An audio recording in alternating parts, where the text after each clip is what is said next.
출애굽기 11장. 주께서 모세에게 말씀하셨다.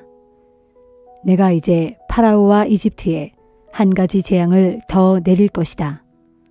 그런 뒤에야 파라오는 비로소 너희를 여기에서 내보낼 것이다. 그가 너희를 여기에서 내보낼 때는 한 사람도 남기지 않고 다 내쫓을 것이다. 너는 백성들에게 단단히 일러두어라.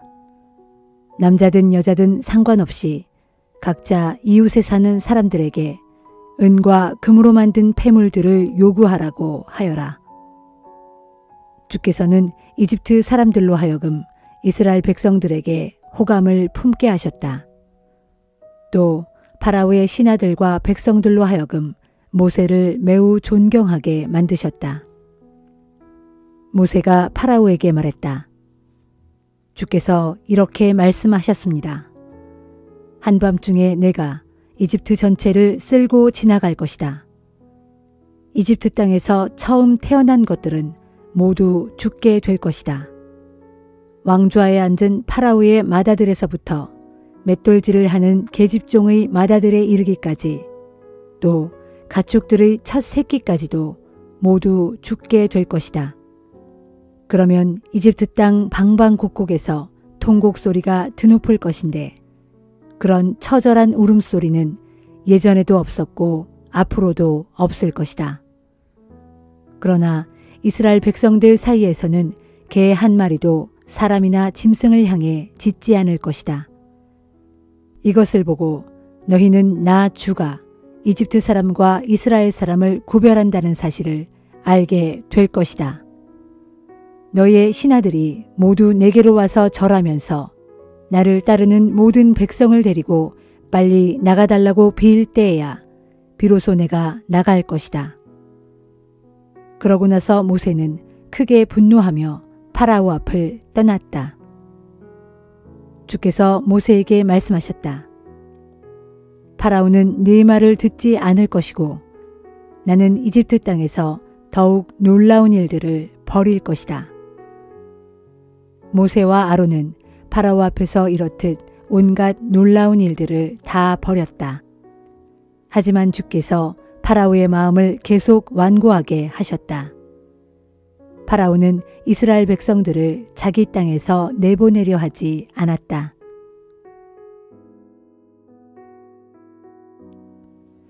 출애굽기 12장 1절에서 21절. 주께서 이집트 땅에 있는 모세와 아론에게 말씀하셨다. 이제부터 너희는 이 달을 한 해의 첫 번째 달로 삼아서 한 해를 시작하는 달로 삼아라. 너희는 이스라엘 백성들 모두에게 알려라. 이달 10일에 각 집안에서는 어린 양을 한 마리씩 준비해 두어라. 식구수가 너무 적어 한 마리를 다 먹을 수 없다면 가까운 이웃 사람들을 불러 함께 먹을 수 있도록 미리 사람 수를 계산해 두어라. 너희 짐승은 양이든 염소든 상관없지만 반드시 1년 된 수컷으로 흠이 없어야 한다. 이달 14일까지 너희는 그 짐승을 잘 간수해 두었다가 그날 해걸음에 이스라엘 백성들 모두가 모여서 그 짐승을 잡아야 한다. 그 짐승의 피를 좀 받아다가 그 고기를 먹을 사람들이 사는 집의 좌우 문설주와 상인방에 그 피를 발라야 한다. 그날 밤에 너희는 그 고기를 구워 먹되 누룩을 넣지 않은 빵과 쓴 나물을 함께 먹어라. 그 고기를 날것으로 먹거나 삶아 먹으면 안 된다. 너희는 그 고기의 머리와 다리와 내장까지 모두 불에 구워 먹어라. 너희는 그 고기를 아침까지 남겨두어서는 안 된다. 아침까지 남은 고기가 있으면 반드시 불에 태워 없애야 한다. 그 고기를 먹을 때 너희는 이렇게 해야 한다. 너희 허리에 띠를 메고 발에 신을 신고 손에 지팡이를 든 채로 서둘러 먹어라. 이것이 나 주의 유월절에 지켜야 할 것들이다. 그날 밤에 나는 이집트 땅을 두루 다니며 처음 태어난 것들은 사람이든 짐승이든 가리지 않고 모두 죽일 것이다. 이집트의 모든 신들에게 벌을 내릴 것이다. 나는 주다. 너희 집의 문설주와 상인방의 바른 피는 너희가 그 집에 살고 있다는 표시다. 그 피를 보면 나는 그 집을 건너뛸 것이다. 내가 이집트 땅을 칠 때 너희에게는 어떤 재앙도 미치지 않을 것이다. 이 날은 너희가 기념해야 할 날이다. 너희는 이 날을 주의 절기로 삼아 자자손손 영원한 규례로 지켜야 한다. 너희는 7일 동안 누룩을 넣지 않은 빵을 먹어야 한다. 첫날에 너희 집에 있는 누룩을 모두 치워라. 첫날부터 1회째 되는 날까지 누룩 넣은 빵을 먹는 사람은 누구라도 이스라엘 백성으로 취급될 수 없다. 첫날에 너희는 거룩한 모임을 열어라. 이렛날에도 거룩한 모임을 열어라. 첫날과 이렛날에는 각자 자기가 먹을 음식을 장만하는 일 말고는 아무 일도 하지 말아라. 너희는 이렇게 무교절을 지켜라. 이 날에 내가 너희 군대를 이집트 땅 밖으로 데리고 나왔기 때문이다. 너희는 이 날을 영원한 규례로 삼아 자자손손 지키도록 하여라.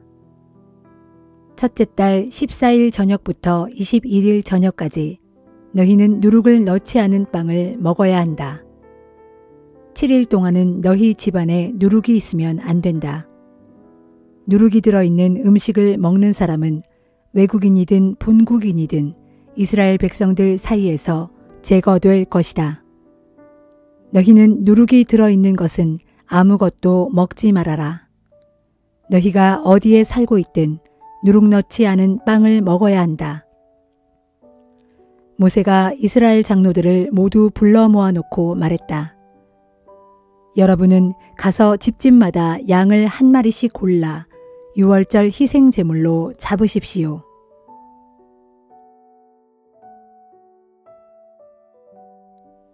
누가복음 14장. 어느 안식일에 예수께서 음식을 드시려고 어떤 바리새파 지도자의 집에 들어가시자 사람들이 예수를 주의 깊게 지켜보고 있었다. 마침 그 자리에는 온몸이 붓는 수종병 환자가 와 있었다. 예수께서 바리새파 사람들과 율법 교사들에게 물으셨다. 안식일에 병을 고쳐주는 것이 합당한 것이요, 합당하지 않은 것이요. 하지만 모두들 아무런 대답이 없었다. 예수께서 그 병자를 붙들고 고쳐주신 후 그를 집으로 돌려보내셨다. 그리고 나서 그들에게 물으셨다. 안식일에 당신들의 아들이나 소가 우물에 빠진다면 당장 거기서 끌어내지 않을 사람이 어디 있겠소? 예수의 이 말씀에 그들은 아무 대답도 하지 못했다. 하루는 예수께서 초대받은 사람들이 저마다 식탁의 윗자리를 골라 잡는 것을 눈여겨보시고는 이런 비유를 들려주셨다. 결혼잔치에 초대받아 가거든 여러분은 윗자리에 앉지 마십시오. 여러분보다 더 귀한 손님이 초대를 받아올지도 모르기 때문입니다. 그렇게 되면 주인은 여러분이 앉은 자리에 와서 이분에게 자리를 내어주시오 하고 말할 것입니다. 그러면 여러분은 무안을 당하면서 구석진 자리로 내려가지 않으면 안 될 것입니다. 그러니 초대를 받거든 여러분은 아예 잔치자리 중 맨 끝자리에 가서 앉으십시오. 그러면 주인이 여러분에게 다가와서 친구여 이리로 올라와서 윗자리에 앉으시오 하고 권할 것입니다. 그렇게 되면 다른 손님들 앞에서 당신이 높임을 받게 될 것입니다. 누구든지 자기 자신을 높이면 낮아질 것이요 자기를 낮추는 사람은 높아질 것입니다.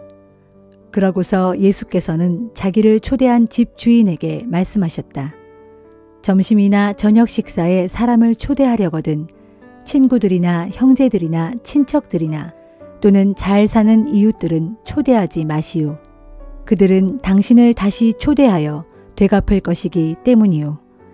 잔치를 베풀 때는 오히려 가난한 사람들과 병든 사람들과 절름발이들과 맹인들을 초대하시오. 그리하면 당신은 복을 받을 것이요. 비록 그들이 당신에게 되갚아 주지 못하겠지만 의인들이 부활할 때에 하나님께서 당신에게 되갚아 주실 것이기 때문이요. 이 말씀을 듣고 함께 식탁에 앉아있던 사람들 중 하나가 예수께 말했다. 하나님 나라의 잔치에 참석할 수 있는 사람은 얼마나 행복할까요? 예수께서 그에게 비유로 말씀하셨다. 어떤 사람이 큰 잔치를 준비하고 많은 사람을 초대했소. 시간이 되자 그 사람은 초대한 손님들에게 종을 보내어 모든 준비가 다 끝났으니 어서 오시라고 전하게 했소. 그러나 초대받은 손님들은 한결같이 갈 수 없게 되었다고 핑계를 댔소. 첫 번째 사람은 이렇게 말했소. 내가 방금 밭을 샀는데 거기 가봐야겠소. 미안하오. 두 번째 사람은 이렇게 말했소. 내가 방금 쟁기를 끄는 소를 5쌍이나 샀는데 그것들을 불어 보러 가는 길이오. 미안하오. 세 번째 사람은 이렇게 말했소. 나는 방금 결혼한 몸이라서 도저히 갈 수가 없소. 미안하오. 종이 돌아와서 주인께 사실대로 보고했소. 그러자 주인은 크게 화가 나서 종에게 말했소. 너희는 어서 밖으로 나가서 시내의 거리와 골목골목을 다니면서 가난한 자들과 지체 장애자들과 걷지 못하는 자들과 눈먼 자들을 다 데리고 오너라. 한참 후에 종이 다시 와서 말했소. 주인님, 저희가 주인님이 시키시는 대로 다 했습니다만 아직도 빈자리가 남아 있습니다. 그러자 주인이 말하기를 너희는 구석구석 두루 다니면서 사람들을 다 들어오게 해서 내 집안을 가득 채우도록 해라. 내가 진정으로 너희에게 말한다. 처음에 초대받은 사람들 중에는 어느 누구도 내가 준비한 잔치의 음식을 맛볼 사람이 없을 것이다. 하였소. 많은 사람들이 예수를 따르면서 길을 가고 있을 때 예수께서 그들을 향해 돌아서서 말씀하셨다. 누구든지 나를 따르고자 하는 사람은 자기 부모나 처자식이나 형제 자매보다 나를 더욱 사랑해야 합니다. 심지어 자기 목숨보다도 더욱 나를 사랑해야 합니다. 그렇지 않으면 누구도 내 제자가 될 수 없습니다. 누구든지 자기 십자가를 지고 나를 따르지 않으면 내 제자가 될 수 없습니다. 여러분 중에 누가 망대를 세우려고 하면 그 사람은 먼저 전체 비용이 얼마나 들 것인지 계산부터 뽑아보지 않겠습니까? 그렇게 하지 않아서 만일 그 사람이 기초 공사만 해놓고 비용이 모자라 망대를 완성하지 못한다면 사람들마다 그를 비웃으며 말하기를 저 사람이 건축을 한답시고 시작만 해놓고는 마무리를 못하는구나 하지 않겠습니까? 또 만일 어떤 왕이 다른 왕과 전쟁을 해야 한다면 1만 명의 자기 병사로 2만 명의 적들을 과연 물리칠 수 있을 것인지 미리 헤아려 보지 않겠습니까? 그렇게 헤아려 보아서 아무래도 이길 수 없을 것 같으면 적군이 아직 먼 거리에 있을 때 화친을 맺기 위해 사절단을 보내야 하지 않겠습니까? 이와 마찬가지입니다.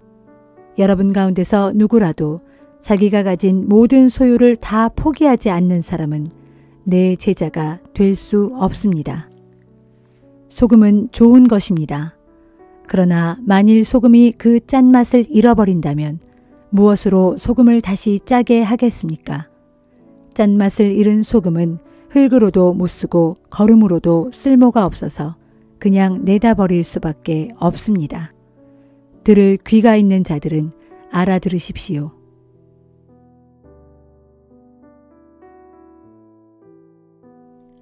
욥기 29장. 욥이 계속 비유를 들어 말했다. 아, 내가 흘러가 버린 옛날로 되돌아갈 수만 있다면 좋으련만. 하나님께서 나를 돌보아 주시던 그 시절로 돌아갈 수만 있다면 좋으련만.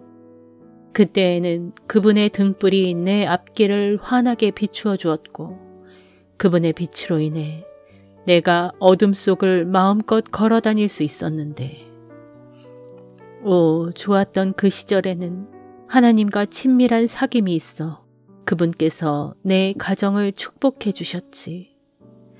그때에는 전능하신 분께서 항상 나와 함께 계셨고 내 자식들이 나를 빙 둘러 애워싸고 있었지.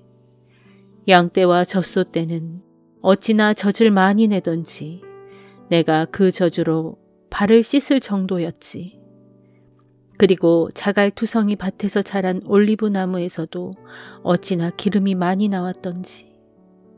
그 시절에는 내가 성문 앞에 나아가 광장에 있는 내 자리에 앉으면 젊은이들은 나를 보고 옆으로 비켜서고 노인네들도 나를 보고 일어나 인사를 했지.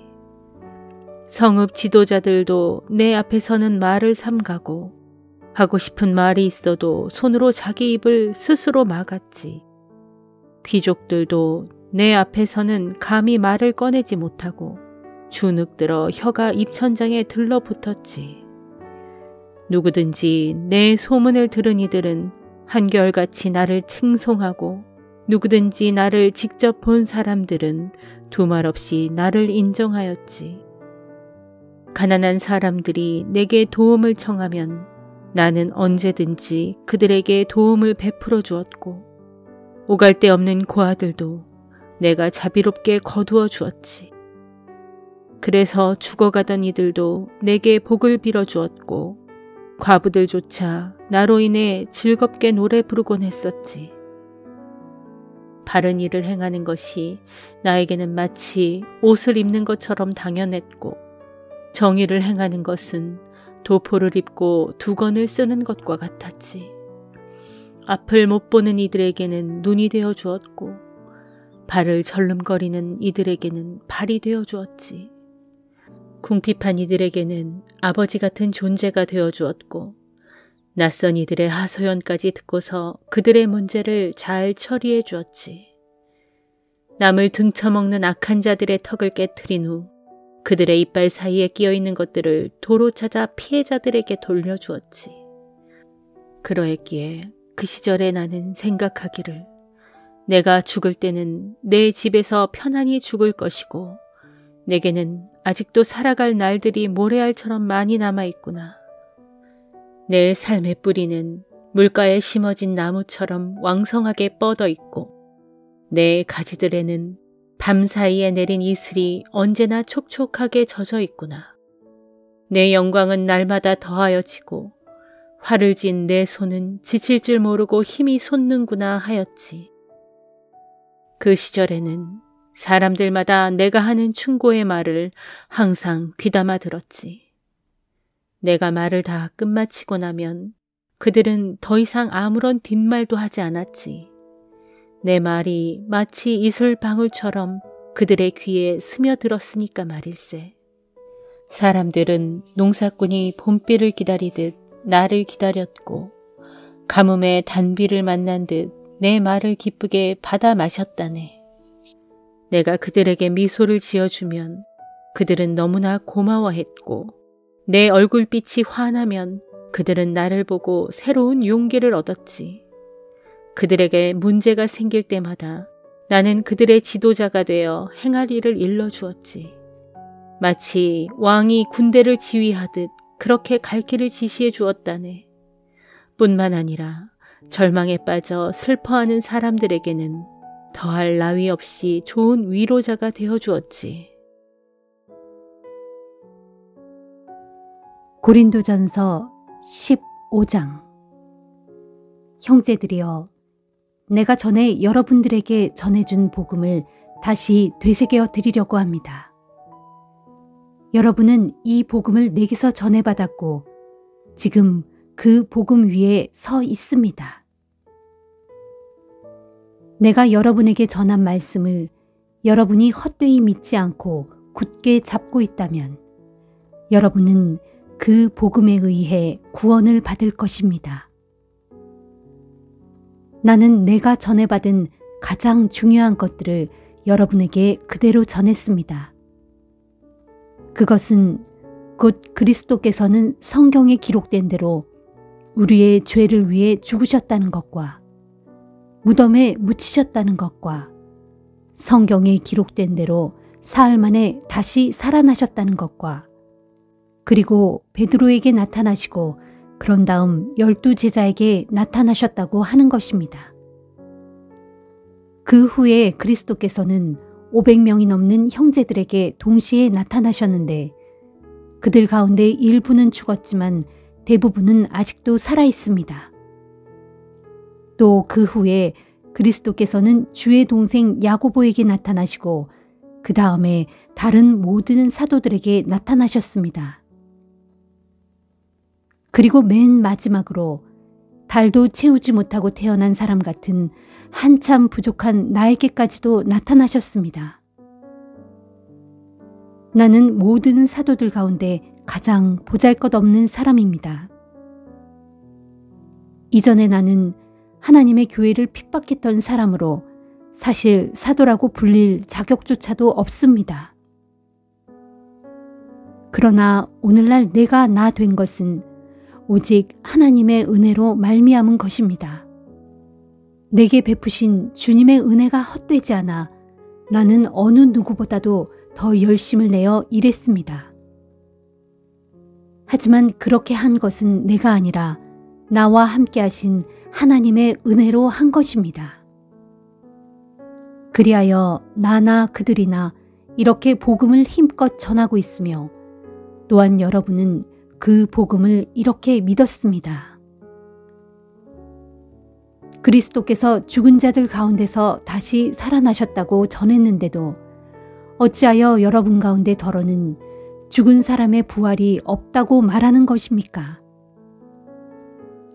죽은 사람의 부활이 없다면 그리스도께서도 다시 살리심을 받지 못한 채 아직도 죽은 상태로 계셔야 할 것입니다. 만일 그리스도께서 다시 살리심을 받지 못한 채 아직도 죽은 자들 가운데 그대로 계신다면 우리가 전한 것은 아무 쓸모없는 헛된 것이며 여러분의 믿음 또한 헛됩니다. 더 나아가 우리 모두 하나님의 거짓 증인으로 드러나게 될 것입니다. 하나님께서 그리스도를 다시 살리지 못하셨는데도 우리가 다시 살리셨다고 증언해 왔기 때문입니다. 만일 죽은 자가 다시 살아나는 일이 없다면 그리스도께서도 다시 살리심을 받지 못하고 아직 죽은 상태로 계셔야 합니다. 만일 그리스도께서 다시 살리심을 받지 못하셨다면 여러분의 믿음도 몽땅 헛된 것이고 여러분은 여전히 죄 가운데 있게 됩니다. 그렇게 되면 이미 세상을 떠난 그리스도인들도 다 멸망해 버렸을 것입니다.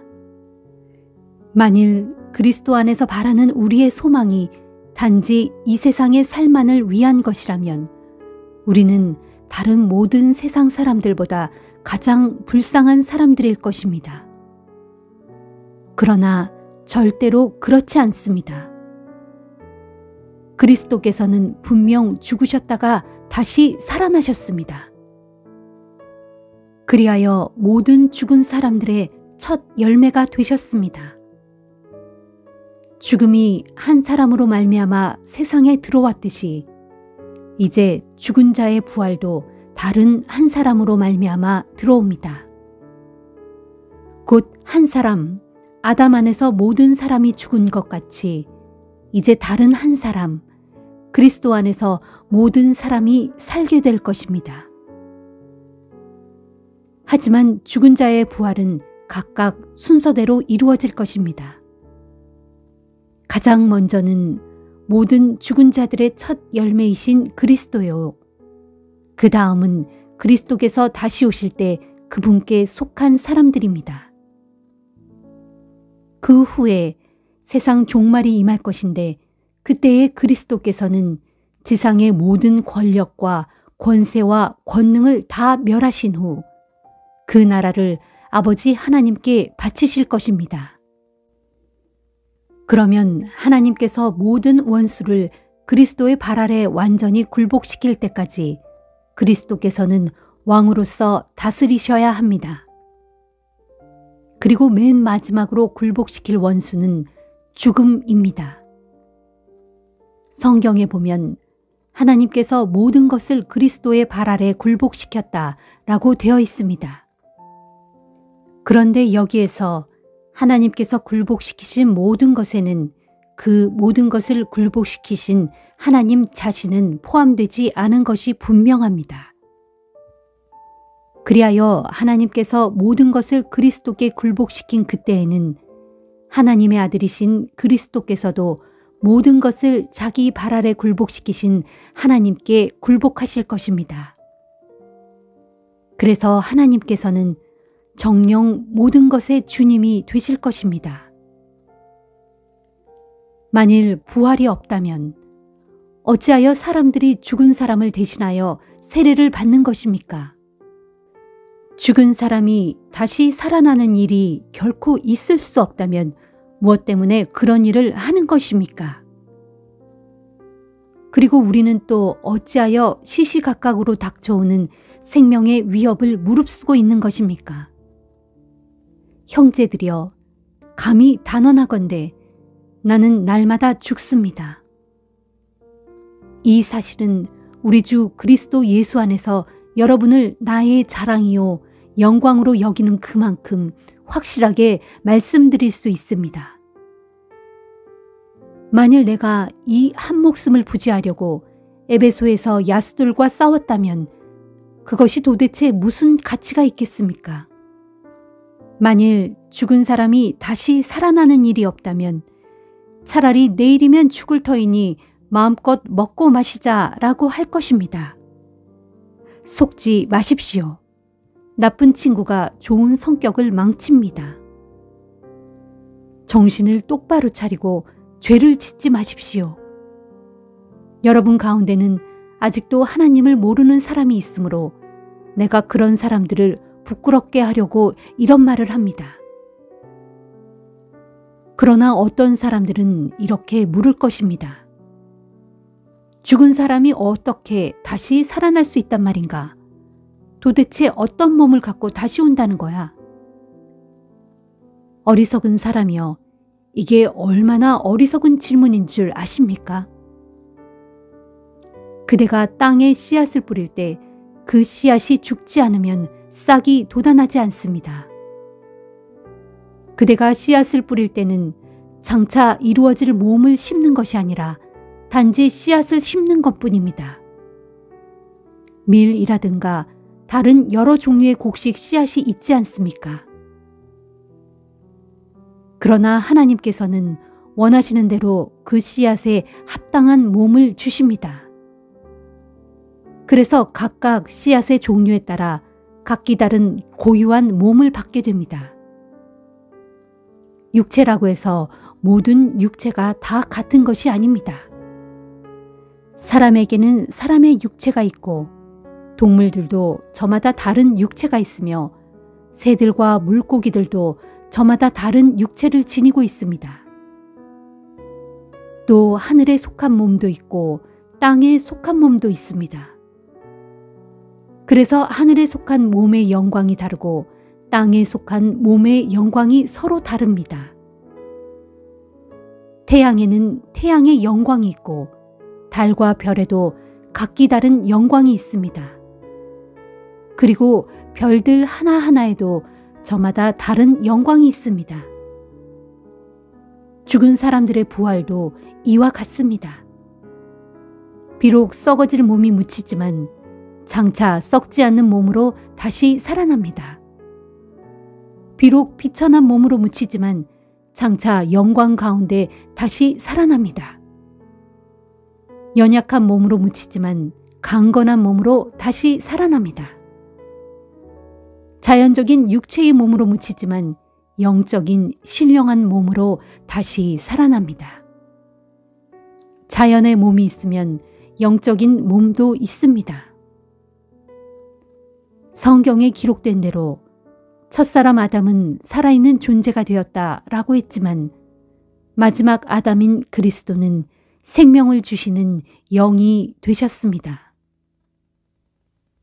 그러나 영적인 것이 먼저 온 것이 아니라 자연적인 것이 먼저 왔고 그 후에 영적인 것이 옵니다. 첫사람 아담은 땅에서 났으므로 흙에 속한 사람이지만 둘째 사람 그리스도는 하늘에서 오셨습니다. 따라서 흙에 속한 사람들은 흙으로 지어진 첫사람 아담과 같고 하늘에 속한 사람들은 하늘에서 오신 둘째 사람 그리스도와 같습니다.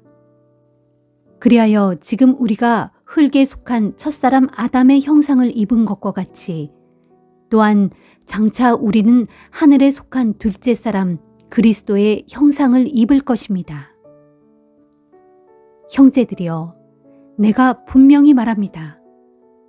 살과 피로 이루어진 몸은 하나님의 나라를 상속받을 수 없고 썩어질 몸으로는 썩지 않을 것을 상속받을 수 없습니다. 보십시오. 내가 여러분에게 한 가지 비밀을 말씀드릴 테니 잘 들으십시오. 그것은 우리가 죽지 않고 다 변화될 것이라는 사실입니다. 마지막 날 재림의 나팔 소리가 울려 퍼질 때 눈 깜빡할 사이에 갑자기 그렇게 될 것입니다. 나팔 소리가 울려 퍼지면 죽은 사람들은 썩지 않을 몸으로 다시 살아나고 우리도 또한 모두 변화될 것입니다. 썩어질 몸은 영원히 썩지 않을 몸을 입어야 하고 죽어질 몸은 영원히 죽지 않을 몸을 입어야 하기 때문입니다. 썩어질 이 몸이 썩지 않을 몸을 입고 죽어질 이 몸이 죽지 않을 몸을 입을 그때에 비로소 성경에 기록된 말씀이 이루어질 것입니다. 보라, 죽음을 삼키고 승리를 얻었도다. 죽음아, 너의 승리가 어디에 있느냐? 죽음아, 너의 독침이 어디에 있느냐? 죽음의 독침은 죄요, 죄의 권세는 율법입니다. 그러나 여러분은 하나님께 감사를 드리십시오. 그분은 우리 주 예수 그리스도를 통하여 우리에게 승리를 주십니다. 나의 사랑하는 형제들이여, 그러므로 굳게 서서 흔들리지 말고 항상 주의 일에 더욱 힘쓰는 자들이 되십시오. 여러분이 아시는 대로 주 안에서 행하시는 여러분의 모든 수고가 결코 헛되지 않습니다.